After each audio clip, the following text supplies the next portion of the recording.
Buddham Saranam Gacchami, Dhammam Saranam Gacchami, Sangham Saranam Gacchami.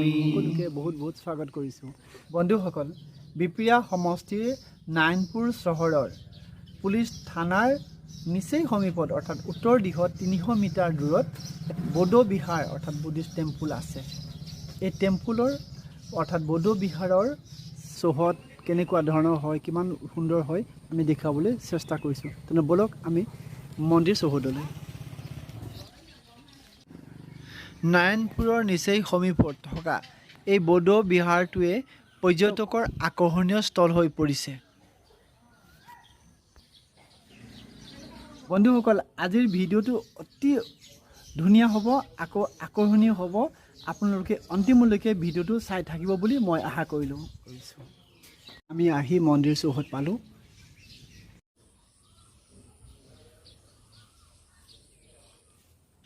ইয়া ভান্তেসকলে খোৱা বোৱা কৰা কিচেন ঘৰটো এইখন ঘৰটো হৈছে ভান্তেসকলে থকা ঘৰটো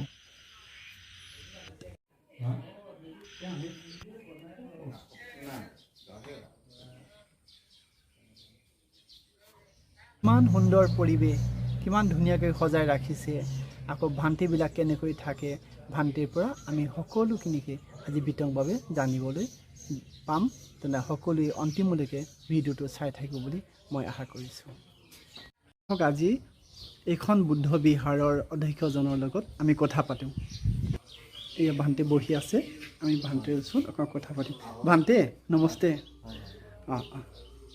বহক হ'ব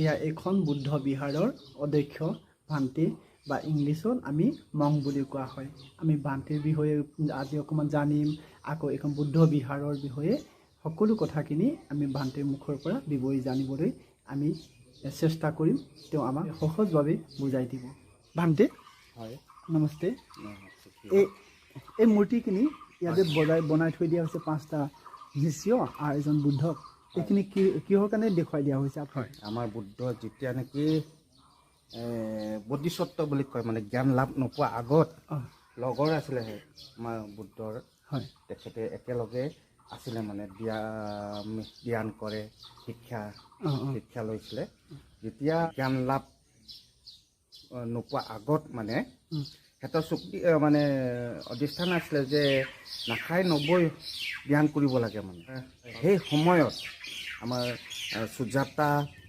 নামৰ এগৰাকী মহিলা আছিলে তাই মানে এটা ভাল ল'ৰা পাবলৈ মানে গছ এজোপাত মানে চাফ চিকুণ কৰিবলৈ দিছিলে মানে তাতে মানে তাই মানে পায়স দিব মানে যাতে বুদ্ধই গৈ পেলাই জিৰণি লৈছিলে মানে 6 বছৰ তপস্যা কৰাৰ পিছত তেতিয়া কাম কৰা ছোৱালীজনী লৰ মাৰি গৈ পেলাই সুজাতাক ক'লে সুজাতাই তাই শুনি যে আপোনাৰ ভগৱান আগতেই আহি পেলাই বহি আছে তেতিয়া সুজাতা আকৌ আনন্দ পালে হয় নেকি এই পায়সটো মানে বনাই মেলি লৈ পেলাই তাই আহিলে অহাৰ পাছতে পায়স দিলে ভগৱান বুদ্ধকে তেতিয়া কোৱা কৰিছে যে ভগৱান মোৰ মানে ভাল ল'ৰা পাব লাগে মই সাধনা কৰিছোঁ নহয় মই ভগৱান নহয় বুলি কৈছে ভগৱান বুদ্ধই যে মই তোমালোকৰ একে মই মানুহে মই ভগৱান নহয় বুলি কয় তথাপি তাই নামানে নহয় মোৰ ভগৱান আপুনি বুলি একদম জবৰদস্তি কৰি তাই পায়সটো দিলে খাবলৈ ভগৱান বুদ্ধ গ্ৰহণ কৰিলে কৰাৰ পাছতে শক্তি অলপ আহিলে মানে এতিয়া শক্তি অহাৰ পাছতে জ্ঞান পালে জ্ঞান মানে গম পালে যে অনাহাৰে থাকিলে মানে জ্ঞান নাহে মানে জ্ঞানটো হেৰাই যায় বুলি মানে ভগৱান বুদ্ধই মানে অনুভৱ তেতিয়া ইন্দ্ৰ দেৱতা বীণ বজাই মানে বীণ বজাইছিলে মানে আৱাজটো মানে টানকৈ বজাইছে সেইটো শুনিছে তেখেতে এইটোত বেছি টান তাৰপিছত আকৌ মিডিয়ামকৈ বজাইছে ট্ৰেংকৈ বজাইছে তেতিয়া আকৌ এইটো মিডিয়াম মানে অনুভৱ হৈছে মানে তেতিয়া আকৌ ঢিলাকৈ ঘৰাং মানে ঢিলাকৈ বজাইছে তেতিয়া তাতে মানে ভগৱান বুদ্ধ অনুভৱ কৰিলে বেছি টানকে ল'লেও দিগদাৰ মানে তাৰটো ছিঙি যায় নহয় ঠিক তেনেদৰে মানে আমিও মানে মানে অনুভৱ হ'ল ভগৱান বুদ্ধ যে মিডিয়ামত যাব লাগিব মই মানে অভাৰো খাব নালাগে একেবাৰে জিৰ' খাব নালাগে একেবাৰে খাব নালাগে মানে মানে মিডুলত আমি খাই গৈ জীয়াই থাকিলে আমি ভগৱানকো প্ৰাপ্ত কৰিব পাৰে হয় হয় তেতিয়া সেইটো লৈ পেলাই তেখেতে বুদ্ধগয়াতে নিৰঞ্জনা নদী পাৰ হৈ তাৰ বুদ্ধগয়াই গছত তাতে বহি পেলাই জ্ঞান লাভ পালে লগৰখিনি কি হ'ল যেতিয়া নেকি এইটো সুজাতাৰ পায়স গ্ৰহণ কৰাৰ পাছত এই লগৰখিনি মানে দেখিলে যে এইজন মানে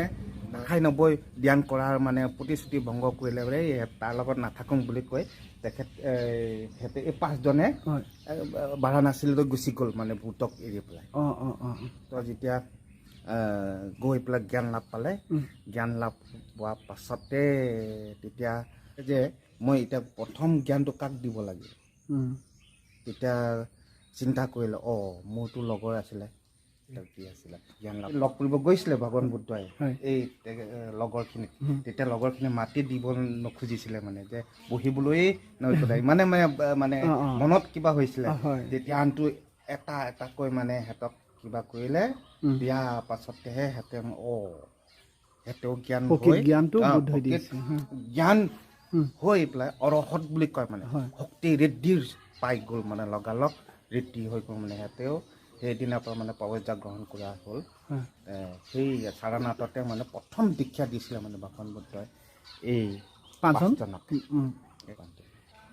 ভান্তি আপুনি এই 5জন ভকতৰ বিষয়ে ইমান স্পষ্টকৈ আমাক বুজাই দিলে আমি আজিয়ে গম পালোঁ আমিতো কেৱল মূৰ্তি হিচাপত এনেই আছে বুলি ভাবি আছিলোঁ কিন্তু আপুনি আজি বহুত স্পষ্টকৈ আমাক বুজাই দিয়া হৈছে আকৌ এইখিনি মূৰ্তি স্তম্ভখিনি আছে কাষতে এই স্তম্ভখিনিৰ বিষয়েও আপুনি অকণমান বুজাব বুলি আমি আশা কৰিছোঁ ভান্তি এই স্তম্ভখিনি কিহৰ কাৰণে দিয়া হৈছে বনোৱা হৈছে এইটো আমাৰ দৌল বুলি কয় বা আমাৰ টাই ভাষাত কংমু বুলি কয় এই দৌলটো বা কংমু আমি ইয়াত আমাৰ চাৰিওফালে আপোনালোকে দেখিব চাৰিও চুকতে আমাৰ মূৰ্তি আছে এই চুকত মানে গ্ৰহৰ মানে কিবা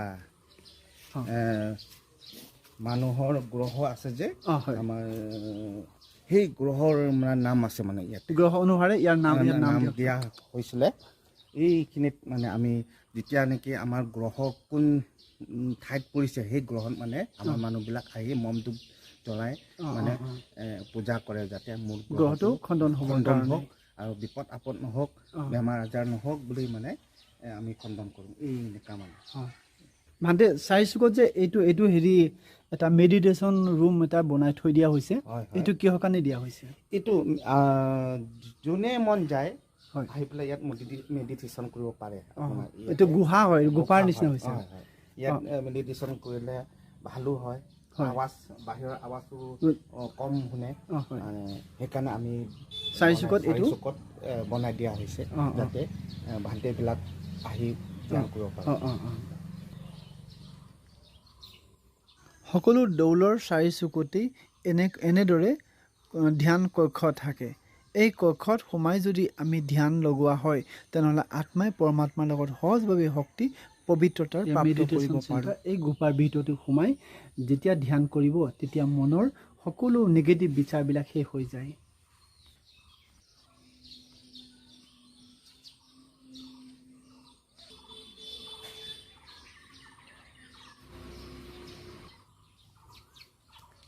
এই এখন নাও আকৌ সৰু এটা ঝুপুৰি নিচিনা দেখিছোঁ চাৰিচুকত মূৰ্তি আমি দেখিবলৈ পাইছোঁ এইবিলাক কিহৰ কাৰণে দিয়া হৈছে আহক আমি ভান্তিৰ ওচৰত আকৌ জানো ভান্তি এইখিনি বিষয়ে অকণ বুজাব বুলি আমি আশা কৰিছোঁ এই ঘৰখন দেখিছে আপোনালোকে এই নাওখন হৈছে আমি যেতিয়া নেকি বহাগ বিহুত আমাৰ বুদ্ধ মূৰ্তি আনি পেলাই ইয়াত ধোৱা হয়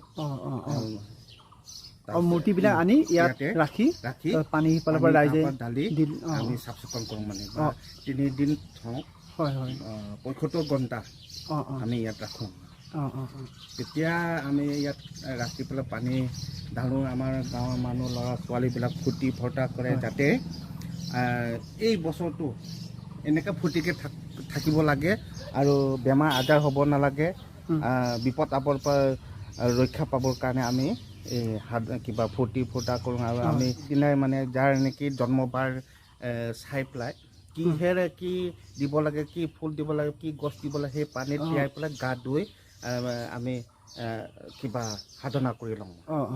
আৰু এই ঘৰটো দেখিছে আপোনাৰ এইটো এই মূৰ্তিকেইটা দেখিছে, এইটো কেংফা বুলি কয়। এইটো ঘৰটো এই আমাৰ টাই ভাষাতে কেংফা বুলি কয়। এই 4 চুকতে আছে মানে আপোনাৰ দেৱালোক পাল্লা বুলি কয়। মানে ইয়াত দেৱতা ইন্দ্ৰ আছে, ব্ৰহ্মা আছে, মাৰ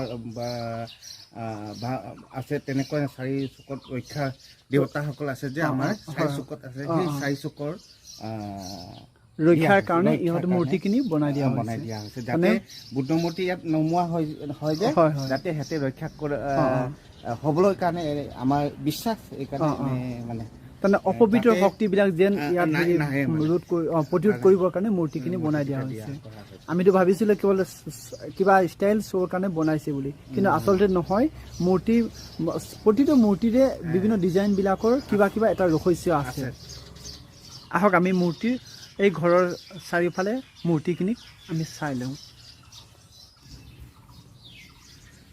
বহাগৰ বিহুত ইয়াতে পানী ৰাইজে ঢালে, আকৌ এই পানীখিনি গৈ ইফালৰ পৰা গৈ তো ইয়াতে মূৰ্তি ৰাখে। এই মূৰ্তিখিনি পবিত্ৰতাৰে ধোৱা হয় বিভিন্ন নিয়ম নীতিৰ মাজেৰে। মানে এইটো সন্মুখৰ যিটো মূৰ্তি হয়, এই মূৰ্তি যে এইটো কিহৰ প্ৰতীক হয়? এইটো আপোনাৰ উপগুপ্ত বুলি কয় আমি। তেখেতে ভগৱান বুদ্ধৰ সময়ৰ পৰা মানে শিষ্য ভগৱান বুদ্ধৰ এতিয়ালৈকে জীৱিত তেখেতে আছে। আমাৰ বিশ্বাস এই বংগোপসাগৰত থাকে তেখেতে যেতিয়া নেকি ভগৱান বুদ্ধৰ মানে মাৰ বেয়া বস্তু আছিলে, তেখেতে দমন কৰি ৰাখিছিলে মানে উপগুপ্ত। আৰু আমি বিশ্বাস কৰোঁ যাতে আমি এইটো পানীৰ মাজতে এই মূৰ্তিটো বনাই দিছে। এইটো মূৰ্তি সাধাৰণ নহয়। এই মূৰ্তিটোৰ নামটোকে উপভোক্তা বুলি কৈছে, যিনি বুদ্ধৰ একদম প্ৰধান শিষ্য হয়। ই আজিও বংগোপসাগৰৰ মাজত জীৱিত আছে বুলি এই বুদ্ধিষ্টসকলে বিশ্বাস কৰে। যিকোনো সময়তে ক'ৰবাত যাত্ৰাৰ সময়ত যেতিয়া যায়, কোনো অঘটন নঘটিবৰ কাৰণে এই উপভোক্তাৰ ওচৰত সেৱা প্ৰণাম কৰিহে বুদ্ধিষ্টসকলে আগবাঢ়ে। এই স্তম্ভৰ বিষয়টো আমি সকলোৱে জানোৱেই। এইখিনি ভাৰতৰ অশোক স্তম্ভ। এই স্তম্ভ ইয়াতো স্তম্ভ স্থাপত ৰখাই দিয়া হৈছে, অতি সুন্দৰভাৱে সজাই দিয়া হৈছে। এইখিনি ভান্তে এই গোল্ডেন কালাৰবিলাক আমাৰ সাধাৰণ কালাৰ নিচিনা নহয়। এইটো কালাৰটো একদম পিয়ৰ সোণৰ নিচিনা হয়। এই কালাৰবিলাক ক'ৰ পৰা অনা হৈছে? এইটো আমাৰ বাৰ্মাৰ পৰা অনা হয়। যাতে আমাৰ মানুহ আছে যোগাযোগ কৰে, মানে সিহঁতে আমাক দিয়ে। হয়, এইটো আমাৰ ইণ্ডিয়ান কালাৰ লিখা নহয়, একেবাৰে সোণৰ লিখা দেখিব আপোনালোকে, একেবাৰে ঝকমকা যেন সোণৰ নিচিনা হয়। এইটো গেটত দিয়াটো হৈছে ইণ্ডিয়ান। সেইকাৰণে তাৰ উজ্জ্বলটো অকণমান কমিছে, কিন্তু ইয়াৰ যিটো উজ্জ্বলতা একেবাৰে যেন সোণে চৰাই থৈ দিছে, এনেকুৱা ধৰণৰ হয়। এয়া ভান্তে মন্দিৰৰ ওচৰলৈ, মূৰ্তিৰ ওচৰত গৈ আছে। আমি ভান্তেৰ পৰা সকলো কথা আজি স্পষ্টকৈ জানিবলৈ পাম। আমি আগধৰি প্ৰণাম কৰি লওঁ বুদ্ধৰ ওচৰত।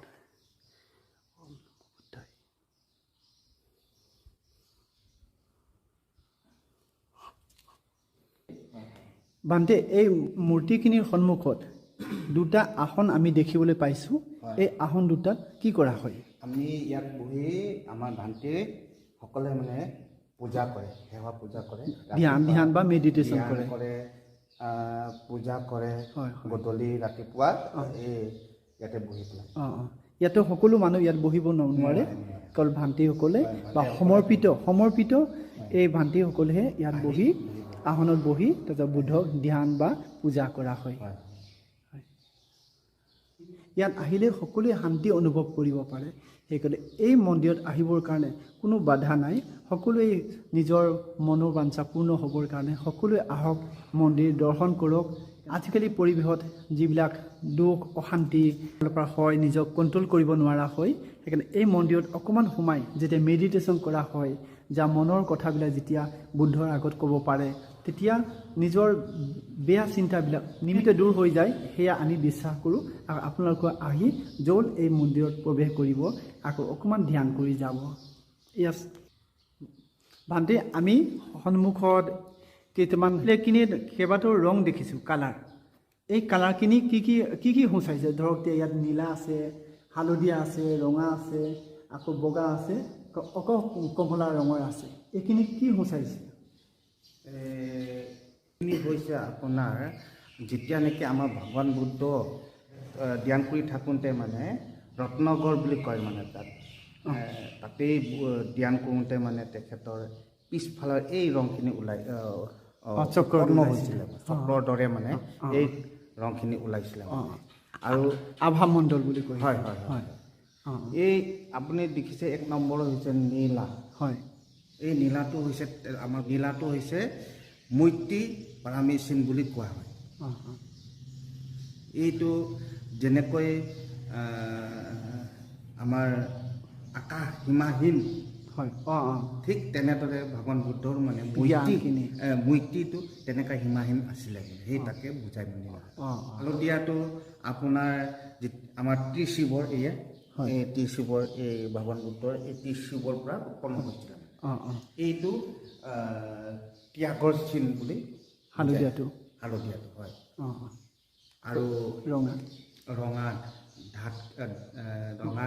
ডাঠকে আছে যিটো ডাঠ হয় এইটো বীৰ্য পাৰামী বুলি কয় যে আনকি নিজৰ প্ৰাণ দিও মানে বচাই অহাৰ কাৰণে বা ধৈৰ্য দেখুৱাই সাহস আৰু শক্তিৰ প্ৰতীক আৰু এই তাৰপৰা এই তেজৰ পৰা উৎপন্ন হৈছিল বগাটো আপোনাৰ এইটো হৈছে সত্য বুজাইছে সত্য পাৰামী সত্য শুদ্ধ পবিত্ৰ বুলি বুজায় কমলা এইটো ৰংটো হৈছে ছালৰ পৰা উৎপন্ন হৈছিল ভগৱান বুদ্ধৰ আছিলে এই গাঁৱৰ পৰা ওলাইছিলে মানে এই ৰংটো হৈছে আপোনাৰ অধিষ্ঠান পাৰামী বুলি কোৱা হয় বিপদ আপদ বা অকাল এইবিলাক অপায় অমংগল নহয় মানে যাতে শান্তি আহিবৰ কাৰণে আমি এই ফ্লেগটো ৰাখা চাৰিওফালে লগাই দিয়া হৈছে ন কিন্তু চাৰিওফালে চাওক আমি যিমান দেখিছোঁ চাৰিওফালে এই ফ্লেগখিনি চবতে ওলমাই ৰাখি দিয়া হৈছে এই ফ্লেগৰ মাজত আমি যেতিয়া সোমাই পৰিম তেতিয়া আমি যেন এখন বেলেগ দুনিয়াতহে থকা অনুভৱ হয় সেইকাৰণে সকলোৱে যেতিয়া মন বুদ্ধি যেতিয়া খেলি মেলি হৈ যায় কণ্টেক্টৰ কাৰণে হ'লেও অকণমান শান্তি অনুভৱ কৰিবৰ কাৰণে ইয়াত অহাটো নিতান্তই জৰুৰী হয় বৰ্তমান সময়ৰ কাৰণে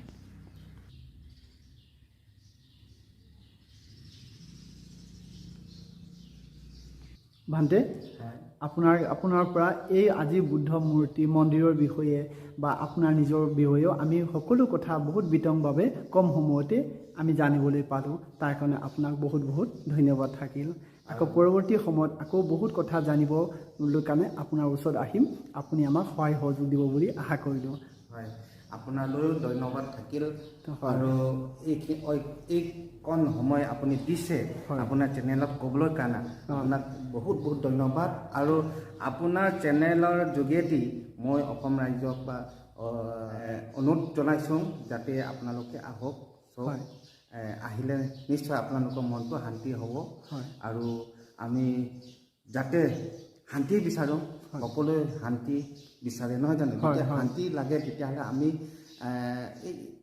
অলপমান আমি প্ৰাণীৰ হত্যাৰ পৰা বিৰত থাকিব লাগিব মিছা কথাৰ পৰা আমি বিৰত থাকিব লাগিব আৰু ব্যভিচাৰৰ পৰা আমি আঁতৰি থাকিব লাগিব বস্তুৰ পৰা আমি আঁতৰি থাকিব লাগিব তেতিয়াহে আপোনাৰ গাঁওখন হওক দেশখন হওক ঘৰখনেই হওক নিজৰ জীৱনটো হ'লেও আৰু আপোনাৰ নিজৰ জীৱনটো শান্তি আহিব যিমানে শান্তি বিচাৰিলে হ'লে আমি এইখিনি পালন কৰিলেহে আমি শান্তি নিশ্চয় নিশ্চয় নিশ্চয় ভান্তি বহুত বহুত ধন্যবাদ থাকিল আপোনালৈ থেংক ইউ আপোনালৈ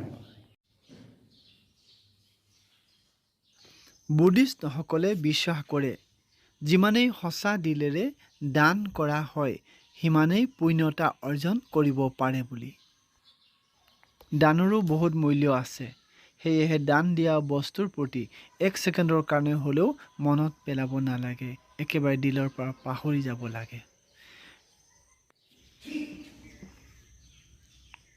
ইয়াত জয়ঢোল বিভিন্ন উৎসৱৰ সময়ত ইয়াক বজোৱা হয়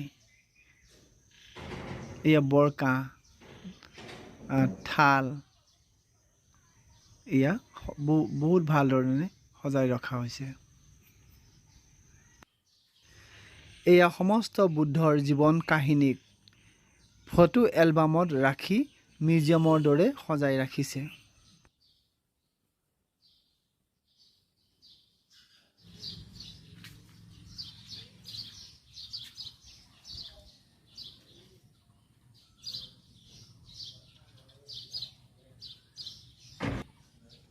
Buddhang saranam gacchami, dhammang saranam gacchami, sanghang saranam gacchami.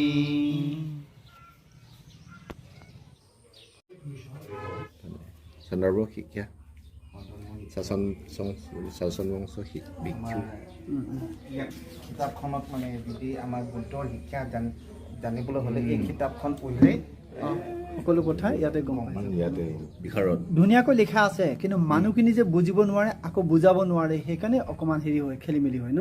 কথাটো কি মানে কিছুমান হৃদয়ংগম কৰিব পাৰে, কিছুমান নোৱাৰে। সেইটোৱে কৈছো, মানে বিশেষকৈ অধ্যয়নৰ বেছি জৰুৰী হয়, অধ্যয়নৰ বহুত জৰুৰী আছে। আৰু 5000 বছৰ পূৰ্ণ হোৱাৰ লগে লগে এইটো আদিমিতীয়া বুদ্ধটো মানে আবিৰ্ভাৱ হ'ব। আবিৰ্ভাৱ হৈ তেখেতৰ শাসনকাল যিমান তেখেতে লৈ আহিছে, তেখেতৰ মানে যিমানটো হেৰি আছে, সেইটো শেষ হোৱাৰ পাছতে পৃথিৱী ধ্বংস, সেইটো মানে আমাৰ পুথিত লিখা আছে। বুদ্ধং শৰণং গচ্ছামি, ধাম্মং শৰণং গচ্ছামি, সংঘং শৰণং গচ্ছামি। অহিংসাই পৰম ধৰ্ম। আৰু এবাৰ কৈছে যে নিজেই নিজৰ কাৰণে জ্ঞানী হোৱা। বুদ্ধং শৰণং গচ্ছামি, ধম্মং শৰণং গচ্ছামি, সংঘং শৰণং গচ্ছামি। অৰ্থাৎ বুদ্ধৰ ভৰি চুই তাত সমৰ্পণ হ'বলৈ কোৱা নাই। বুদ্ধৰ অৰ্থ হৈছে জ্ঞান। সেই জ্ঞান যেতিয়া আমি আয়ত্ব কৰিম, সেই জ্ঞান আয়ত্ব কৰি জ্ঞানৰ লৈ আমি যেতিয়া চলি যাম, তাকে কৈছে যে বুদ্ধং শৰণং গচ্ছামি। বুদ্ধৰ জ্ঞানত আমি সমৰ্পণ হ'ব লাগে। আকৌ ধম্মং শৰণং গচ্ছামি। এই জ্ঞানৰ পৰা আমি বহুত শক্তি পবিত্ৰতা লাভ কৰোঁ। এই পবিত্ৰতাৰ দ্বাৰাই আমি জীৱনত অপবিত্ৰবিলাকক সহজভাৱে দূৰ কৰিব পাৰে। সেইকাৰণে ধম্মং শৰণং গচ্ছামি, অৰ্থাৎ এই জ্ঞানৰ শক্তিৰ মাজত আমি নিজক সমৰ্পণ অৰ্থাৎ বিলীন কৰিব লাগে। আকৌ সংঘং শৰণং গচ্ছামি। বুদ্ধৰ ভক্ত বা গাঁৱৰ শিষ্যসকল সংঘ নহয়। সংঘৰ অৰ্থ হৈছে এই বুদ্ধই দিয়া জ্ঞানখিনিক যি চম্ভালিব পাৰিছে তাক মং বা ভান্তি বুলি কোৱা হয়। যেতিয়া ভান্তিসকলৰ মুখৰ জ্ঞানবিলাক যেতিয়া আমি শুনিম, তেতিয়া আমাৰ মনত থকা আহৰিক অৱগুণবিলাকো সহজভাৱে শেষ হৈ যাব পাৰে। সিহঁতকে সংঘ বুলি কোৱা হৈছে। অৰ্থাৎ সেই সংঘত যদি আমি সোমাই পৰোঁ, সেই সংঘৰ জ্ঞানবিলাক আমি যদি আয়ত্ব কৰোঁ, অৰ্থাৎ ভান্তিসকলৰ মুখৰ জ্ঞান যদি আমি ল'ব পাৰোঁ, তেনেহ'লে আমাৰ জীৱনত কোনোদিনেই নিগেটিভ বিচাৰ আহিব নোৱাৰে, কোনোদিনে দুখ, অশান্তি, পাপ, ভ্ৰষ্টাচাৰ হ'বই নোৱাৰে। এই পৰিৱেশত সোমাই পৰাৰ লগে লগে সি কেতিয়াও অপবিত্ৰ চিন্তা কৰিবই নোৱাৰে। তেনে আহক সকলোৱে বুদ্ধৰ এই জ্ঞান সকলোৱে আয়ত্ব কৰক। বুদ্ধং শৰণং গচ্ছামি, ধাম্মং শৰণং গচ্ছামি, সংঘং শৰণং গচ্ছামি। ওম শান্তি শান্তি শান্তি।